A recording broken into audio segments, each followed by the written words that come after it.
1. குண்டலகேசி நூலின் ஆசிரியர் நாதகுத்தனார் ஆவார்.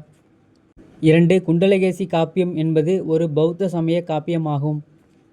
3. அழிந்து போன தமிழ் காப்பியங்களுள் ஒன்று குண்டலகேசி காப்பியமாகும். 4. குண்டலகேசியில் புறத்திரட்டு பாடல்களாக 19 செய்யுள்களும் நீலகேசி உரையில் 180 பாக்களும் கிடைத்துள்ளன. 5. குண்டலகேசி காப்பியத்தின் கதை சுருக்கம். ராசகிரகம் என்ற நகரை தலைநகராக கொண்டு ஆண்ட அரசனுக்கு அமைச்சன் ஒருவன் இருந்தான்.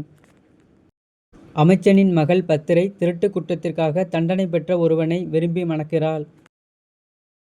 ஒரு நாள் பத்திரை தன் கணவனை நீ கள்வன் தானே என்று கூறிவிடுகிறாள்.